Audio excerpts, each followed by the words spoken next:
pleasing to Allah but not pleasing to Prophet Muhammad nor the shaykh? Meditation. You have to buy 3 books because of that question.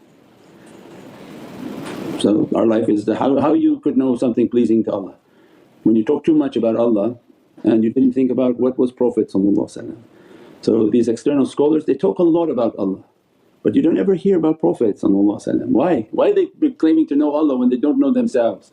Arafa nafsahu arafa rabbahu. If you don't even know yourself, how are you going to talk about Allah? So it means our life is about contemplation. I have to first know myself. When I sit and I know myself, I begin to meditate. I'm trying to connect to the heart of my shaykh. How am I going to know Allah and Prophet?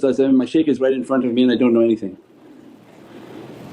How he talks, how he gives advice, how his mercy and his character, how he teaches on this subject, that subject, and then you want to quote Allah.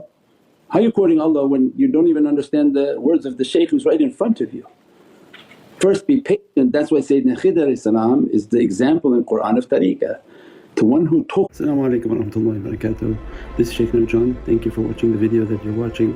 InshaAllah, if you're happy with the content and happy with these programs, please support the button below, the programs that we have for our orphanage repairs, our water well, Give the Gift of Life, our mobile food vans.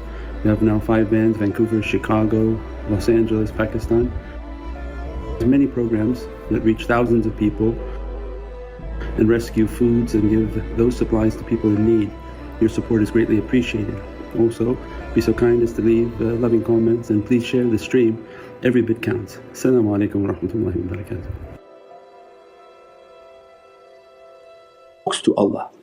He says, you're not going to be able to follow us. Sayyidina Khidr is my shaykh, he's the 11th shaykh of the Naqshbandi order, and he's saying to Kalimullah, forget about students out there, he's talking to the great prophets of Allah, you're not going to have patience with me.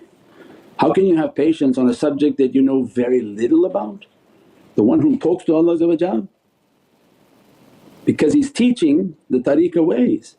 That don't talk about Allah right now, you see if you can follow these teachings and listen to what's being spoken to you and your heart to absorb it. If your heart is not absorbing and your brain is challenging the shaykh, you're not a student of the way, you go somewhere else.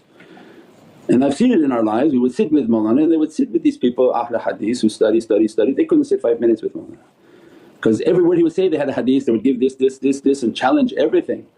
And Allah said in Qur'an that, remain silent until I give you permission to speak. Had you remained silent and kept good character, you would have been given the wisdom of the hadith, and that Prophet would explain within your heart the hikmah and the wisdom of what the shaykh is saying, because the shaykh speaks from a live conduit to the connection of Prophet. Outward people speak from a page with artificial ink upon it. So it's very different, but requires patience. And that's why not so many scholarly types will sit with shaykhs. And this is the history of shaykh, big shaykhs. When the scholars would come they would upset, they would say something in the majlis and walk out. Because the ability of a little bit of dunya knowledge, their ulum is like a drop. When you talk about malakut, it's a vast eternal ocean. If you talk about external sharia, it's a drop this big compared to the vastness of malakut. So it's not something even comparable. So with what little you know, you try to compare it to the vastness of their ocean, there's no way you will sit with them, no way you will sit with them. Only the patient will sit and understand the hikmah, and we described in many different understandings. That's why the Qur'an that we teach is a completely different understanding for people. They read the same word but they also read those translations. If you look at that verse, its translations are horrific. And remember, the translation is that person's tafsir of the verse. When I'm teaching, this is our shaykh's tafsir of the verse. So that person who made that tafsir is nowhere comparable to these awliya and to the inspirations that are coming from headquarters live, inshaAllah.